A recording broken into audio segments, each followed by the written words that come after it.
நம்மளோட சேனலை பார்த்துட்ருக்க அனைவருக்கும் வணக்கம். நாம் பார்த்துட்ருக்க இந்த இடம் எங்கே இருக்குது அப்படின்னு பார்த்தீங்கன்னா, திண்டுக்கல் டு கோவிலூர் மலையடிவார பகுதியில் தான் இந்த இடம் அமைஞ்சிருக்குங்க.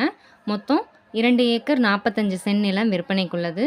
ஒரு ஏக்கரின் விலை 6 லட்சம். நல்ல செம்மண் பூமியாக இருக்குங்க. காலி இடமா இருக்குது. இந்த இடத்த பற்றின முழு விவரத்திற்கு கீழே டிஸ்கிரிப்ஷனுக்கு நம்பர் கால் பண்ணுங்கள். நம்மளோட சேனலை சப்ஸ்கிரைப் பண்ணிக்கோங்க. லைக் அண்ட் ஷேர் பண்ணுங்கள். தேங்க்யூ ஃபார் வாட்சிங்.